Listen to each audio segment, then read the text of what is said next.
Greetings, Zimbabwe. We are with Comrade Obed Masarauri. Here we are having a conversation on what is going viral in Zimbabwe, which is called Better Zimbabwe Agenda. Mr. Masarauri, can you explain to us what Better Zimbabwe Agenda is? Thank you so much for inviting me to this particular conversation, and thanks for asking that particular question. So the Better Zimbabwe Agenda is the collective aspiration of the masses of our people in Zimbabwe. This is the aspiration for the combi driver, the aspiration for the tobacco farmer, the aspiration for the ordinary peasant, anyone, any Zimbabwean. They all aspire for something better. And their aspirations are a continuity of what was promised during the liberation struggle. Zimbabweans were not only promised a flag. When men and women went to the bush to fight for the independence of this country, they were not fighting for a flag only. They were fighting like what Chitepo told us. They were saying, the colonial system treats us like grass. They treat us like mineral resources, like natural resources for exploitation. What they were fighting for was to change that whole system, the whole structure of corruption, the whole structure of elitism, and create a new system of justice, a new system for freedom, a new system that would develop jobs. Now that mission was aborted. Now when we are saying the Better Zimbabwe Agenda, we are saying let's complete the promises of the liberation struggle and deliver a Zimbabwe as envisaged by Chitepo. Now we are pushed to be fighting. Why? Because we realize that the native elites who stepped into power really did what Frantz Fanon had predicted. The first thing that they did, they maintained the same appetite for extraction, the same appetite that the colonizers had. They maintained the same contempt for the masses, which is the same contempt that the colonizers had. They maintained the same intention to preserve elite privilege, the same privileges that were enjoyed by the colonial elites. Now we are saying for us to have a better Zimbabwe, we need to reconfigure this Zimbabwe to say we need to do away with this system that was established by the colonial system and create a new justice system that benefits the masses of our people. Okay, from what you have said, Comrade Masaraure, can you bring us to our Mendel light on how are you going to transform the lives of Zimbabwe as Better Zimbabwe Agenda? So really, we want to begin at a very local level. When you are transforming the lives of people, it's times we really assume that solutions can be transplanted from elsewhere, copied and pasted from elsewhere. We believe that at a community level, people can sit down, come up with solutions to their community problems. I know in my area, the biggest problem that we have in my own village is we do not have access to clean drinking water. People have to walk for a very long distance to access the water. So the first step maybe for us as a community is to create a better Zimbabwe by just contributing that we have our own local bore where we have clean water. We also believe that we can even come together, buy a solar system that can service a village. So we are saying at a very local level, we want to organize people to be able to come up with local solutions to their own local problems. We want to encourage the community to pull the little resources they have together. We want to encourage them to pull their skills together and cooperate and try to create better lives for themselves. We do not want communities that are relying on Wikineojivai or Tungwarara for transforming their lives. We believe the primary mandate for Better Zimbabwe Agenda is to build community resilience, to build strong communities that are able to find solutions for themselves. We have seen other communities building schools for themselves. We even most of our community did it after independence. You build your own schools, you build your own hospitals, because you believe that it is your responsibility and duty to deliver services for yourselves and for your people. So that's the primary mandate of the Better Zimbabwe Agenda. And from what I have heard from you, Comrade Masaro, you are talking about the local community. Then how does the government zero in the delivering of the Better Zimbabwe Agenda? So the second part of this agenda is then to say we are looking at a government which is an animal that is extracting taxes from our people, an animal that is presiding over our rich mineral wealth, our natural resources and everything. And we are saying we need then to also have a stage of demanding services from this government. In the past, what we have been told is that we have to fight to remove ZANU-PF and then we can have a better Zimbabwe. And in the years that ZANU-PF is still in power. No one is really demanding services on a daily basis from this animal called ZANU-PF. And these people have gone to bed. This is why they steal from us. They know they are faced. The next thing is for them to then rig the next election. And then when they rig, they rest for 5 years. They can spend 5 years campaigning because no one is asking for anything from them. So government, we will be holding them accountable. We will be knocking on their doors. We will be taking to the streets. We will be applying pressure using different non-violent actions. We are not going to be taking guns. We will remain non-violent.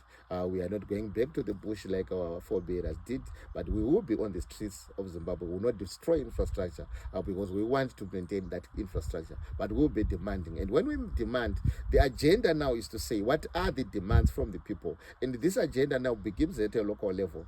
The people have demands to their local councillor, and we want them to be organizing them, to be tabling those demands and forcing that local councillor to deliver. The local member of parliament, we want to force him to deliver. The different arms of government, we want to force them to deliver. And this is where we'll also be pushing for devolution, because we believe it is easier to hold the government accountable if the governance architecture is devolved. So it is easier for you to hold your local office bearer accountable. So this is also part of the demand to say we demand devolution, a devolution act which really streamlines the powers of the local government architecture, and then we then be able to hold such a local government accountable. But before we get the devolution, we will be demanding service delivery from this government. So you look at our agenda. The agenda includes what we can do for ourselves as a community, but what we also demand from the government. And you will find us tabling different advocacy issues to say, how are you spending our sugar tax?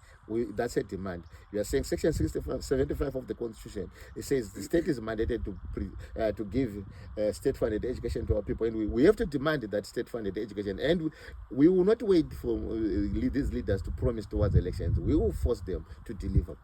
So this is not a political party. This is a movement of the masses who are led by the agenda itself. And the bigger agenda is in the Bill of Rights of our people. Whatever the Bill of Rights provides for us, this is what we are going to be demanding from our government: our health care, our accommodation, food for our people, the basics. We want our people to live dignified lives. And that is how we are going to be transforming and to live the realities of our people through delivering at a community level and forcing the government itself to deliver on its constitutional mandate. Okay, as you are mentioning on the Constitution, I would like to know, even the people outside there would like to know, what's your comment as a Better Zimbabwe agenda on the Constitutional Amendment Bill number 3, since that is the thing which everyone is talking about today.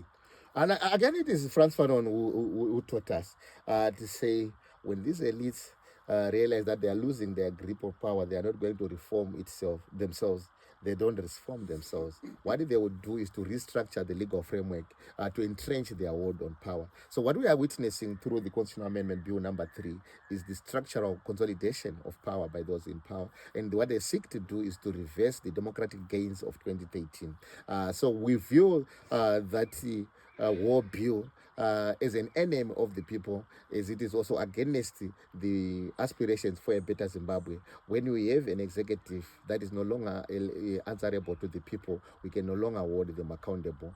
And when we no longer enjoy one man, one vote, we are unable to unlock jobs and freedoms that were promised at independence. So we are against those amendments, and we still urge those who are in power to withdraw the draconian Constitutional Amendment Bill number 3. They should withdraw it. Let's entrench our democracy. Let's not reverse it. Let's also empower our citizens to elect their leaders directly. We do not a Senate. We want the Senate where 10 people are handpicked and 18 chiefs are already partisan. That is unacceptable. We don't want our traditional chiefs to be partisan. We do not want our constituency boundaries to be drawn by a commission that has been appointed by the president. We do not want our voters' roll to be in the hands of a registrar general that has failed to give people IDs and birth certificates. So we are against that bill in total. We still want our agenda commission to remain intact, and we don't want it to be tampered with. So as an agenda, we are against that. But what are we doing about it? Our comrades are participating in different platforms. Some are in the Defend the Constitution platform, some are with the CDF, even we have some working with the NCA, trying to stop these amendments. Because as a movement, we thought we would be able to deal with this enemy better, with this animal better, through collaboration collaborating with other platforms and forces. Thank you, Mr. Masaraure, for explaining to us what Better Zimbabwe agenda is. Now, the last question that I may have is, all people outside there, they have heard you talking about Better Zimbabwe agenda. Then some of us, or some of the people, have got the zeal to join the Better Zimbabwe, to be a member of Better Zimbabwe agenda. Can you invite us or show us how can a person be a member of Better Zimbabwe agenda if one feels like? So I think all Zimbabweans are members of the Better Zimbabwe agenda, because I don't believe there's any Zimbabwean who is not wishing or praying for better. Even those millions or 6 million who have left the country, they are already members of the Better Zimbabwe agenda, because we all aspire for something better than what we are living in. Those students in tertiary institutions who are losing out on their right to education, those political prisoners who are jailed today for their conscience, they want a better Zimbabwe where they are not abused, where they are not incarcerated for seeing things differently from those who are in power. So the first step is for you at a local level to really start organizing the people around you to say, what can we do collectively as a people to improve our lived realities? So we've set up chapters across the country. We are still in the process.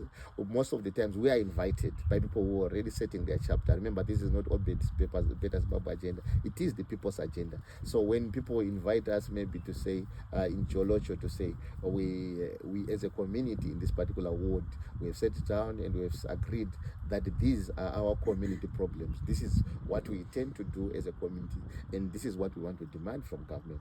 They set up a chapter and we start working with that Better Cholocho agenda. So the Better Zimbabwe agenda is not homogeneous. It varies from one community to the other. The agenda differs from one community to the other. So we are urging people to say, if in your community there is no chapter of the agenda, create the chapter yourself. And you can always reach out to say, we have created our own chapter here for the Better Zimbabwe agenda. And then we say, we come there and we listen to you and we look at how the agenda at your local level can also be integrated with the other ideas coming at a national level, and then collectively with these different ideas coming from across the country, we then create a Better Zimbabwe agenda. So the agenda will shape and will evolve organically as people sit down in different communities, agreeing on what the problems are, and then start agreeing on what the solutions can be. And then the moment we start working collectively as Zimbabwe, pursuing that agenda that we collectively set as a people, we are then what is the Better Zimbabwe agenda. So people should start creating a chapter at a local level or join a chapter at a local level. Okay, Zimbabweans, we have heard it from Masaraure himself, making it clear to us on what Better Zimbabwe agenda is. So we are going to invite again Comrade Masaraure to come and explain to us on the Herbert Chitepo Vivid campaign.